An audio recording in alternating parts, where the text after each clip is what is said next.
देश न्यूज में आपका स्वागत है। मैं हूं आपके साथ धर्मिष्ठा और आप देख रहे हैं हमारा खास कार्यक्रम शिक्षा गुरु। सबके जिंदगी का सबसे हसीन पल होता है आपका बचपन। न किसी बात की चिंता, ना कोई फिक्र, ना वर्तमान की चिंता और ना ही भविष्य की।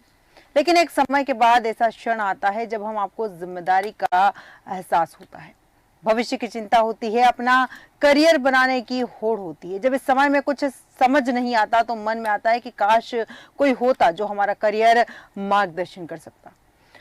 हम आपको बता सकते हैं कि करियर का चुनाव कैसे करें, अच्छा करियर कैसे बनाएं, क्या कोर्स करें कि हमारे लिए और अधिक करियर विकल्प खुल जाएं। सब जानते हैं कि एक गलत कदम किसी का भी करियर बेकार कर सकता है और वही सोच समझ के उठाया गया कदम किसी की भी जिंदगी बदल सकता है। और इन्हीं सब बातों का ध्यान रखते हुए सच कहूं तो आज आपको करियर सलाहकार की तरह समझाएंगे कि आपके लिए क्या सही है और क्या गलत। और इसी विषय पर विस्तार चर्चा के लिए हमारे साथ करियर काउंसलर प्रशांत शर्मा जी जुड़ चुके हैं। प्रशांत जी, देश न्यूज में आपका बहुत बहुत स्वागत है। नमस्कार। प्रशांत जी, आज हम बात कर रहे हैं करियर को लेकर। बच्चे 12th के बाद हमेशा कंफ्यूज रहते हैं कि क्या करियर चूज करें और क्या बेहतर हो सकता है। कई बार ऐसा होता है कि ग्रामीण क्षेत्र के बच्चे होते हैं, माता पिता पढ़े लिखे नहीं होते कि करियर को लेकर गाइडलाइन दे सके। ऐसे में कई बार सिचुएशन ऐसी आती है कि बच्चे कंफ्यूज होते हैं और कंफ्यूजन जो होता है उनके दिमाग में लगातार बढ़ता रहता है। इसके लिए कोई समाधान हो सकता है? बिल्कुल धर्मिष्ठा जी, आपके द्वारा जो आज ये टॉपिक उठाया गया बड़ा ही महत्वपूर्ण है, क्योंकि युवा देश का भविष्य होते हैं, बच्चे देश का भविष्य होते हैं। उन्हें आगे क्या करना है, क्योंकि अगर हमारा युवा, हमारे बच्चे पढ़े लिखे होंगे तो निश्चित ही हमारे देश में बहुत ही अच्छी तरह से ग्रोथ कर पाएंगे, हम उन्नति कर पाएंगे, हम सर्वोच्च शिखर पे होंगे। तो इसलिए शिक्षा बहुत जरूरी है और शिक्षा के साथ साथ सही दिशा निर्देश में अगर शिक्षा मिल जाए जी तो वह सोने पे सुहागा हो जाता है। बिल्कुल। तो इसलिए बच्चों को सबसे पहले गवर्नमेंट ने इस चीज में ध्यान दिया है। और अभी पहले उतना करियर काउंसलिंग नहीं होती थी, परंतु अब सभी स्कूल में करियर काउंसलिंग की व्यवस्था की गई है। और माता पिता को भी चाहिए कि जहाँ पे भी वो उनको किसी भी चीज में समझ में नहीं आती है, कोई चीज के बच्चे को हम किस राह में भेजें, या उनको ऐसा लगता है कि बच्चे को क्या कोर्स कराना चाहिए और कहाँ पे हम ऐसा कोर्स कराएं जो कि हमारे भविष्य के लिए बहुत ही अच्छा हो। तो ऐसी दृष्टि में आप करियर काउंसलिंग की सहायता ले सकते हैं। करियर काउंसलिंग मुख्य रूप से आपके स्कूल में भी मिल जाएंगे, संस्थाओं में भी मिल जाते हैं, और जो कुछ बाहर भी हमें इसके अलावा करियर काउंसलर मिल जाते हैं। तो इसमें हिचकिचाना बिल्कुल भी नहीं चाहिए माँ बाप को, ये आपको कहीं ना कहीं एक सही राय देने में सहायक है। बिल्कुल बिल्कुल प्रशांत जी, एक करियर की जब बात आती है तो अधिकतर दिमाग के अंदर बच्चों की एक पिक्चर चल रही होती है, डॉक्टर, इंजीनियर या फिर कलेक्टर, पुलिस, इस तरह की हमेशा छवि बनी होती है। कई बार कहा भी जाता है कि करियर वो चुनो जिसमें आपकी हॉबी हो, जिसमें आपका शौक हो। कई बार प्रेशर में आकर बच्चे, माता पिता की इच्छा होती है, माता पिता सोचते हैं कि हम डॉक्टर नहीं बन पाए, बेटा तुम बड़े होकर डॉक्टर बनना, और ये जो चीज बच्चे पर लाद दी जाती है इसका भी करियर पे इफेक्ट पड़ता है। बिल्कुल भी इफेक्ट करता है। आपको मैं एक बता दूं कि पहले ये जरूर पेरेंट ये चाहते थे मेरा बच्चा डॉक्टर बने, इंजीनियर बने। अभी हमारे पास राह इतनी खुल गई है स्टडी में कि अतः राह है, आपको अच्छे से अच्छा करियर मिलेगा। ऐसा नहीं है कि डॉक्टर इंजीनियर में ही करियर है, बस आप सॉफ्टवेयर इंजीनियर में जा सकते हैं, आप एनालिटिकल उस चीज में जा सकते हैं, आप एनालिसिस्ट बन सकते हैं, ज्योग्राफी में आपके करियर बहुत अच्छे हैं, नर्सिंग में आपके करियर बहुत अच्छे तरह से आप बना सकते हैं। ऐसी बहुत सारी, मैनेजमेंट में बहुत अच्छा अपना करियर बना सकते हैं, इवेंट मैनेजमेंट में आप कर सकते हैं। तो जो व्यवसायी शिक्षा है, या आप लॉ के फील्ड में भी देखेंगे कि बहुत ही अच्छे ऑप्शंस खुल गए हैं। आप कॉमर्स के क्षेत्र में भी आप देखेंगे कि सीए या सीए के अलावा भी अन्य जो हमारे काउंसलर्स होते हैं, जो फाइनेंस काउंसलर्स होते हैं, उसमें आप अपना केस बना सकते हैं। तो ऐसी स्थिति में आपको किसी भी चीज में जो भी आप सब्जेक्ट करेंगे, आप उस चिप को अच्छी तरह से उसका अध्ययन करें। और आपको अगर कहीं पे करियर में हम किस और हमें ये सब्जेक्ट ले जाएगा, उसमें आप किसी भी करियर काउंसलर की सहायता में मदद ले सकते हैं। बिल्कुल बिल्कुल बिल्कुल प्रशांत जी, सही कहा आपने। यहाँ पर एक चीज और समझ में आती है, कई बार करियर को लेकर अब बात करते हैं, कहा भी जाता है कि हॉबी को अपना करियर बनाओ, लेकिन बच्चे इस उम्र में जैसे 12th पास करने के बाद करियर के बाद तो उनका मन सभी चीजों में लगता है। कभी वो पुलिस को देख के सोचते हैं कि हमें पुलिस बनना है, वकील को देख के सोचते हैं कि हमें एडवोकेट बनना है, कई बार डांसिंग का शौक चढ़ जाता है, कई बार सिंगिंग का। ऐसे में बच्चे क्या करें, क्योंकि कंफ्यूजन चारों ओर से होते हैं और आकर्षित हर चीज से हो जाते हैं बच्चे। देखिए, इसमें आपको मैं बता दूं कि सबसे पहले जो आपने सही कहा है कि बच्चे तो कोमल हृदय होते हैं और इस समय वो डिसीजन लेने में उतने सक्षम नहीं होते हैं। आप उनको जो भी राय दिखा दोगे वो उसी राय को चूज करने के लिए आतुर हो जाते हैं। और तो होते क्या, हमें समझाना कैसे है। अब आपका करियर कैसे अच्छा डेवलप कर सकते हैं, जैसे आपने बताया कि हमें हॉबी को ही करियर बनाना चाहिए, तो मनोविज्ञान कहता है कि हमें बिल्कुल भी अपने हॉबी को करियर तो बनाना चाहिए, लेकिन उस करियर में हम ऐसे मुकाम हासिल करें जो कि सभी लोगों सभी जगह से हटके हों, ताकि आप बेहतर तरीके से और अच्छी तरीके से उसको समझ सकें कि हमारी राह किस ओर ले जाएगी, इसका भविष्य कैसे होगा। तो हमें ये जानना आवश्यक है, इसके लिए हमें करियर काउंसलर की जरूरत पड़ती है। बिल्कुल 2000 कोविड के पहले से ही मध्य प्रदेश शासन ने हर एक स्कूल में 2 करियर काउंसलर की व्यवस्था की है, बिल्कुल जो कि आपके शाला स्तर पे भी हैं, आपके ब्लॉक स्तर पे भी हैं, आपके जिला स्तर पर भी हैं और संभाग स्तर पर भी हैं और राज्य स्तर पर भी है। आप किसी के भी थ्रू मदद ले सकते हैं और कहीं पे भी मदद ले सकते हैं। अगर आपको करियर काउंसलिंग की स्पेसिफिक जानकारी नहीं है, तो आप अपनी संबंधित शाला में चले जाइए और संबंधित शाला में आपको जो ट्रेंड टीचर होंगे करियर काउंसलर के लिए, उनकी आपको मदद मिल सकती है। बिल्कुल बिल्कुल सही कहा कि उनसे मदद मिल सकती है। हालांकि सरकार इस ओर कदम भी उठा रही है। प्रशांत जी, करियर चुनने से पहले कहा भी जाता है कि अपनी प्रायोरिटीज का भी ध्यान रखना चाहिए, ये कितना महत्वपूर्ण है? ये बहुत ही महत्वपूर्ण है कि करियर को हमें सबसे पहले अगर चुनने के लिए आवश्यक होता है कि अधिकांश व्यक्ति को उनके विकल्पों की जानकारी नहीं होने के कारण से हमारे करियर हम अपने सही स्थान पर नहीं पहुंच सकते हैं। तो ऐसी स्थिति में हमारे पेरेंट्स को चाहिए कि बच्चों को उनके करियर के बारे में उचित जानकारी दें और उचित सलाहकार से ही जानकारी दें। वो किसी भी अननोन पर्सन से या ऐसे पर्सन से जानकारी ना लें जिसमें कि वो जानकारी का अभाव हो। बिल्कुल बच्चे जिस कोर्स में अधिक मन लगा रहे हैं या उनके अंक अधिक आ रहे हैं, हालांकि मैं आपको ये बता दूं कि अंक अधिक आना किसी क्वालिटी का पैरामीटर्स नहीं है, ये कोई पैरामीटर नहीं है, ये कोई थर्मामीटर नहीं है, कोई मेजरमेंट का तरीका नहीं है अंक आना। हो सकता है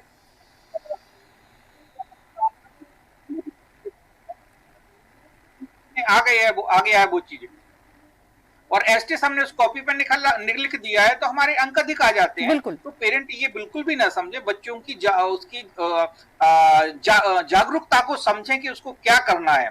अगर पेरेंट ही चाहता है कि बच्चे को मुझे डॉक्टर बनाना है, तो सबसे पहले बच्चे की मानसिकता को आपको डॉक्टर की तरह बनानी पड़ेगी। उसके चारों ऐसा माहौल क्रिएट करना पड़ेगा, उसको वो आधार बताने पड़ेंगे तो उसको अपने इस करियर को चुनने के लिए इतने घंटे की स्टडी आवश्यक है। एक स्ट्रेटेजिक जो मैनेजमेंट का एक होता है कि हमें किस सब्जेक्ट पर कितना ध्यान देना है, हमें किस प्रकार से क्वेश्चंस आने वाले हैं और हमें उसी प्रकार से की ही जानकारी उस बच्चे को देनी होगी। अगर आप उसको जानकारी बच्चे को देंगे तो निश्चित ही ये मान के चलिए कि बच्चे का रुझान भी उस समय उस ओर आएगा और उसका इंटरेस्ट भी उस ओर आएगा और आप उसको ले जा सकते हैं। बिल्कुल अगर बच्चे का रुझान कहीं पे दूसरी दिशा में है, हो सकता है कि आप उसको डॉक्टर या इंजीनियर बनाने की सोच रहे हैं और उसका रुझान आपकी फोटोग्राफी या किसी कला। बिल्कुल बिल्कुल सही कहा आपने। प्रशांत जी, यहाँ एक चीज और समझ में आती है, जैसे अगर करियर काउंसलर से बच्चे बात करते हैं, स्कूल में भी व्यवस्था है, करियर की बात आती है, बच्चे बहुत जल्दी एक्साइटेड होते हैं और हाँ डिसाइड कर लेते हैं कि नहीं अब इसी फील्ड में जाना है और यहीं पर मेहनत करना है। शुरुआत भी बहुत अच्छे से करते हैं, लेकिन उसके बाद जो धैर्य होता है, धैर्य कई बार जवाब दी जाता है। जैसे अगर हम कंपटीशन एग्जाम की तैयारी की बात करें, आईएएस आईपीएस की बात करें या फिर पीएससी जो निकलती है राज्यों की, उसकी बात करें, बहुत एक्साइटमेंट के साथ बच्चे एडमिशन लेते हैं, पढ़ाई भी करते हैं और कुछ समय के बाद वो उससे ऊब जाते हैं। क्या धैर्य भी जरूरी है यहाँ पर? शर्मिष्ठा जी, आपने ये जो प्रश्न उठाया इस बीच में बहुत ही महत्वपूर्ण है कि हमें ये जो सारी चीजें होती है हमें जानकारी के अभाव में होती है। बिल्कुल हमारा जो धैर्य टूटता है या बच्चे डिप्रेशन में चले जाते हैं, ये सिर्फ और सिर्फ हमें उस फील्ड की जानकारी ना होने के कारण से होता है। अगर हम बगैर किसी जानकारी के इस फील्ड में घुस जाते हैं, हमें इस चीज में मानना होगा कि जो बच्चे जिस कोर्स को करने जा रहे हैं उसमें भविष्य में आय की संभावना कितनी है, उससे हमें कितनी आय हो सकती है और वो कहाँ है इसमें जिस भी हम विषय को चुनते हैं उसमें कितने बच्चों के साथ हमारा कंपटीशन है। हमें इसके ऑप्शन पे भी जाना पड़ता है कभी कभी कि अगर मान लीजिए किसी कारण से अगर हमारा उसमें सिलेक्शन नहीं होता है तो हमारे पास में ऑप्शंस क्या क्या हैं। बिल्कुल। अगर हमें इस प्रकार से पूरी तरह से खाके में उसकी पूर्ण हर स्थिति की जानकारी होगी तो निश्चित ही बच्चा सफल होगा और पर एक अच्छे समाज को निर्माण करेगा। तो इसमें काउंसलिंग ही महत्वपूर्ण हो जाती है कि आपको काउंसलिंग हमें सही तरह से और सही जानकारी मिलने पर ही हम अपने भविष्य को बहुत अच्छी तरह से बना सकते हैं। बिल्कुल, बिल्कुल सही कहा कि सही जानकारी मिलने पर और कहीं न कहीं धैर्य की भी आवश्यकता होती है, क्योंकि सफलता कहते हैं कि बहुत जल्दी नहीं मिलती है, हाथों पे दही नहीं जमाया जाता, उसी प्रकार से सफलता बहुत जल्दी नहीं मिलती, उसके लिए लगातार मेहनत करनी पड़ती है। प्रशांत जी, 12th के बाद से बच्चे करियर को लेकर कन्फ्यूज़ होते हैं, किस फील्ड में जाना है, किस फील्ड में करियर बनाना है, भविष्य कहाँ सुरक्षित रहता है। कई बार बच्चों के अंदर ये भी डर रहता है कि घर से दूर जाकर कैसे करियर बनाएँगे, घर से दूर नहीं रहा जाता है, क्योंकि कई बार ऐसा होता है कि कुछ बच्चे तो मैनेज कर लेते हैं घर से बाहर, लेकिन कुछ बच्चे घर के बाहर मैनेज नहीं कर पाते। ऐसे में क्या उन्हें अपने उस फील्ड को चुनना चाहिए जहां पर वो घर से दूर रहे और माइंड वहां डाइवर्ट होता रहे बच्चों का, क्योंकि कहते हैं ना कि कोई करियर डिसाइड किया है, किसी फील्ड में जाने के बारे में सोचा और घर से दूर है, लेकिन दिमाग लगा हुआ है घर पर, तो फिर वहां पर वो डिप्रेशन में आ जाता है या फिर माइंड उसका डाइवर्ट हो जाता है। बिल्कुल धर्मिष्ठा जी, आपने सही कहा है कि विद्यार्थी के वैसे शास्त्रों में 5 लक्षण बताए गए हैं। काग चेष्टा बकु ध्यानम स्वान निद्रा तथैव च बिल्कुल अल्पाहारी गृह त्यागी विद्यार्थी पंच लक्षण। बिल्कुल कि उसमें काग की तरह चेष्टा होनी चाहिए, बगुली की तरह उसमें उसका ध्यान होना चाहिए। बकु ध्यानम स्वान निद्रा, एक स्वान की तरह उसकी निद्रा होना चाहिए कि जरा सी देर में खुद जाए। गृह त्यागी होना चाहिए। तो मैं आपको बता दूं यहाँ पे कि ये जो गृह त्यागने वाली स्थिति है, ये आपकी बोलती है कि आपको जहां पर ये कोर्स मिलता है, क्योंकि देश में, इतना बड़े देश में हर जगह अलग अलग वो डाले गए, सेंटर्स डाले गए हैं और उन सेंटर्स में अलग अलग जगह पढ़ाई होती है, उनकी उसी प्रकार से महत्वता है। जैसे आप इंजीनियरिंग फील्ड में जाए तो ITI रुड़की की बहुत अच्छी वो है। तो अगर हम रुड़की में हमें एडमिशन मिलता है तो क्यों ना हमारा करियर बेस्ट हो जाता है, प्लेसमेंट्स हमें बहुत अच्छे मिल जाते हैं, हमें ऑफर्स बहुत अच्छे मिल जाते हैं। तो आपको कहीं ना कहीं आपको सेफ जोन से बाहर निकलकर आपको गृह त्यागना तो पड़ेगा ही। हो सकता है कि ये चांस की बात होती है, लक की बात होती है कि आप रुड़की में ही रह रहे हो, वहीं पे एडमिशन मिल जाता है। तो इस चीज में ये चांस की बात होती है, लेकिन बच्चे को अगर अपने करियर को बनाना है तो उसको गृह तो त्यागना ही पड़ेगा। इसके साथ में आपको ये बता दूं कि करियर काउंसलिंग में करियर का चयन एक प्रक्रिया है, ये घटना नहीं है। तो हमें प्रक्रिया को कैसे अपनाना है उस पर हमें विशेष ध्यान देना है। करियर चयन के पूर्व उपलब्ध विकल्पों की जानकारी होना हमें अति महत्वपूर्ण है। हमें अपने कौशल की पहचान करना आवश्यक है कि आपकी अगर हो सकता है कि आपको अगर इंजीनियरिंग फील्ड में जाने की आपकी इच्छा है और आपने बहुत सारी चीजें पढ़ ली, लेकिन आपका कौशल कहीं है, आप कौशल परफेक्ट नहीं है, आप बायो ग्रुप में परफेक्ट परफॉर्म कर पा रहे हैं, तो आपको अपने कौशल के पहचान कर उस दिशा को आगे बढ़ना चाहिए। बिल्कुल। और इसमें हमें काउंसलर्स की भी हम सहायता ले सकते हैं। इसके अलावा बताया गया है कि करियर में एक फ्रेमवर्क होता है, उस फ्रेमवर्क में हमें रुचि, अवसर और क्षमता के अनुसार अपने करियर को निर्धारण करना पड़ता है। इसमें हमारी नौकरी होती है, हमारे सपने होते हैं, हमारे शौक होते हैं। हम जब रुचि, क्षमता और अवसर के अलावा हम इन 3 चीजों पे गौर करते हैं और हम इस चीज पे जाते हैं, हमारा शौक क्या है, हमारा सपना क्या है, हमें किस प्रकार की नौकरी करनी चाहिए। तो जहां पे ये सारी चीजें आपको मिलती हैं, वहां पर ही हमें अपने करियर को चुनना चाहिए। इसको करियर मैजिक फ्रेमवर्क सिद्धांत को बोलते हैं। बिल्कुल बिल्कुल। ऐसे में कार्य करते समय आपको ये देखना है कि आपकी रुचि किस चीज में है। इसमें अपने पालक भी समझ सकते हैं कि हमारा बच्चा किस ओर जा रहा है। टीचर इसी प्रकार से अपने काउंसलिंग करते हैं, उससे जो बातचीत करके ऐसे में देखते हैं कि उसको ऐसा कौन सा विषय या सब्जेक्ट है जिसको पढ़ते समय या इसमें कुछ भी अध्ययन करते हैं बच्चे तो उसे समय का एहसास नहीं होता है, वह कार्य करते समय पूरी तरह उसमें रम जाता है। इसका मतलब ये होता है कि व्यक्ति उसी विषय में रमता है जिसमें उसका इंटरेस्ट होता है। तो आप इस प्रकार से उस चीज की रुचि देख सकते हैं। ऐसा कौन सा वर्क है या कौन सा विषय है जिसको करते समय उसको बहुत खुशी होती है, वह बार बार उसको कार्य करने की उसकी मानसिक स्थिति के लिए उसके लिए तैयार हो जाता है। तो आप इस प्रकार से उसकी रुचि देख सकते हैं। ऐसे कार्य करते समय वह 100% एफर्ट्स अपने उस पढ़ाई के लिए लगाता है। ऐसे कार्य में आप सदैव अपना कुछ ना कुछ सुधार करने की सोचते हैं।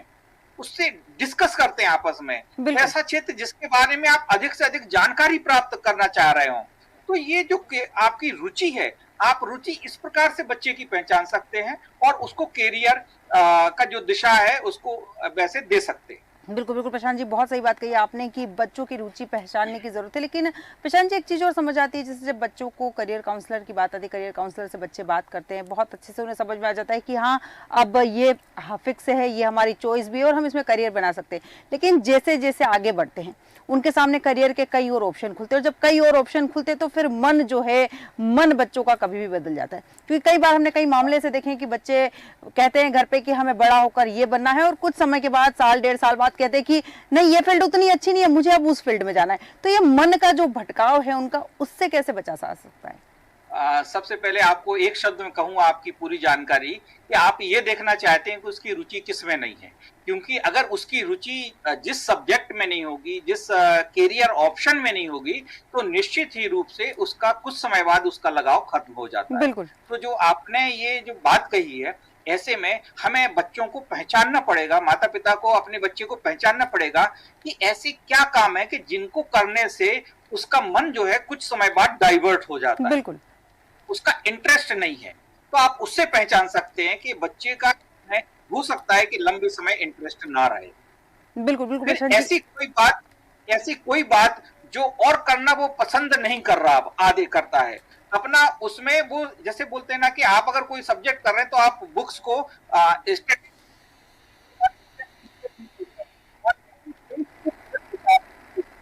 पढ़ नहीं रहे, उसको एक थॉरोली तरीके से उस चीज में वो घुसना ही नहीं चाहते हैं, वो उसको पास करना चाहते हैं। तो हम ऐसे में समझ जाते हैं कि बच्चे के इसमें रुचि नहीं है। बिल्कुल। दूसरी चीज कि वो सब्जेक्ट पढ़ते समय उसके चेहरे पे भय का वातावरण, भय समझ में आता है चेहरे पे कि उसको डर लग रहा है, वो कहीं ना कहीं कॉन्फिडेंट नहीं है। तो हमें ऐसे सब्जेक्ट से उसको थोड़ा सा हो सकता है कि एक क्षणिक रूप से उसको अच्छा लगे और समय रहते वो उससे इंटरेस्ट हटा ले, उसको कुछ बेचैनी सी लगती है वो चीज पढ़ने में, तो आप इस चीज में उसकी रुचि देख सकते हैं। बिल्कुल प्रशांत जी। प्रशांत जी, एक चीज और जानना चाहूंगी, प्रशांत जी यहाँ पर एक चीज और जानना चाहूंगी आपसे मैं कि 12th के बाद जो बच्चे रहते हैं उन्हें आप बिंदुवार बताएं कि क्या कर सकते हैं, किस तरह से शुरुआत कर सकते हैं करियर को लेकर, और जब मन भटकाव हो तो किस चीजों से आप उसको रोक सकते हैं। साथ ही बहकावे में कई बार ऐसा होता है कि चकाचौंध जो हमें दिखाई देती है सब तरफ की, वहां मन आकर्षित हो जाता है, चाहे उस पर हमारी पकड़ मजबूत हो या ना हो। कई बार ऐसा होता है कि हम बात करते हैं, अगर सिविल सर्विसेज की बात करूं अगर मैं, तो सिविल सर्विसेज पे मन अटक जाता है, लेकिन कई बार हम जानते हैं कि हमारी कैपेसिटी उतनी नहीं है या हम उतना नहीं पढ़ सकते, लेकिन मन जो है, मन चाहता है कि नहीं हमें उस फील्ड में जाना है, एक बार ट्राई करके। तो देखो, ट्राई करने के चक्कर में बच्चे कई बार अपने साल खराब कर लेते हैं। हाँ, बिल्कुल सही बात है। इसलिए आपको करियर काउंसलर आवश्यक हो जाता है, क्योंकि करियर काउंसलर आपको ये बता सकता है कि आप किस राह पे जाएं और कहाँ पे आपकी रुचि है। जैसे आपको मध्य प्रदेश शासन ने एक MP इंस्पायर पोर्टल को लॉन्च किया है, जो कि www.mpaspire.com पर है। इसमें बच्चे का रजिस्ट्रेशन किया जाता है और उसके अकॉर्डिंग उसको फील्ड बताई जाती है। मान लीजिए अगर उसका 10th के बाद ही वो डिसाइड कर लेता है कि उसको फिजिक्स केमिस्ट्री मैथ्स ऑप्शन लेना है, या फिर उसको फिजिक्स केमिस्ट्री बायो ऑप्शन लेना है, या उसको हमारा कॉमर्स क्षेत्र में जाना है, या कला विषय के क्षेत्र में जाना, आर्ट साइड में जाना, ह्यूमैनिटीज ग्रुप में जाना है, तो वो इन चीज को डिसाइड कर लेता है। कहते हैं कि आधा कैरियर वो अपनी कक्षा 10वीं के बाद ही डिसाइड हो जाता है, 12th करते करते। हमारा जो फिनिशअप होता है वो 12th के बाद होता है। तो बच्चों को समझना होगा कि जिस भी फील्ड में वो जाना चाहते हैं उसमें उच्च शिक्षा ग्रहण करना अति आवश्यक है, और उच्च शिक्षा के लिए अलग अलग कॉलेज, अलग अलग यूनिवर्सिटीज कुछ कॉमन टेस्ट लेती हैं, जैसे CUT है, टेस्ट लेती है पूरे वर्ल्ड वाइड इंडिया लेवल पे, और छात्रों को उसी अपने अंकों के आधार पर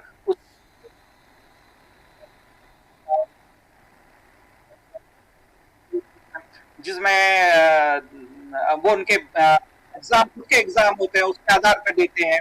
तो हमें जो ये समय आ गया है अब 12th के बाद, जैसे अभी 12th के एग्जाम्स फिनिशिंग पे ही है लगभग, तो ऐसी स्थिति में अब उनके CUT के लिए उनको तैयारी करनी पड़ेगी। उनको वो कॉलेजेस हैं जहां पर वो कोर्सेस होते हैं, उसके बारे में जानकारी आपको ये जो गवर्नमेंट के कुछ एक पोर्टल है, जैसे एक पोर्टल में कक्षा 9वीं में 9वीं से ही उस चीज में हो जाता है, जिसका नाम है ICS GPS कैरियर काउंसलर। एक एप्लीकेशन है जो ISO प्लेटफॉर्म पे भी उपलब्ध है और उस पे भी उपलब्ध है, एंड्रॉइड पर भी उपलब्ध है। तो हमें इस चीज के लिए अपने आप को रजिस्टर्ड करना होता है, और रजिस्टर्ड आपको वैसे तो आपका जो विद्यालय है वो कर ही देता है इस चीज में। तो आपको समय समय पे कि आप जिस भी फील्ड में, आप अगर इंजीनियरिंग के फील्ड में जाना चाहते हैं तो कहाँ पे देश में कहाँ अच्छे संस्थान है जहां पर इसके बारे में बताया जाता है, इस चीज में आपको जानकारी मिल जाती है।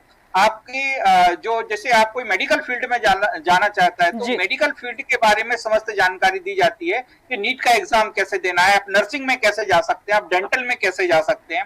आप अगर इंजीनियरिंग में अगर फील्ड में जाना चाहें तो जो भी इंजीनियरिंग की शाखाएं हैं, जो बच्चे कॉलेजेस वगैरह हैं, उनके पूरी जानकारी की, जिसमें कंप्यूटर साइंस से किसमें अच्छा है, मैकेनिकल से किसमें अच्छा है, तो इस संबंध में ये पोर्टल आपकी काफी हद तक मदद करते हैं उन दूर दराज की स्थिति में जहां पर उनको काउंसलर अवेलेबल नहीं हो पाते हैं।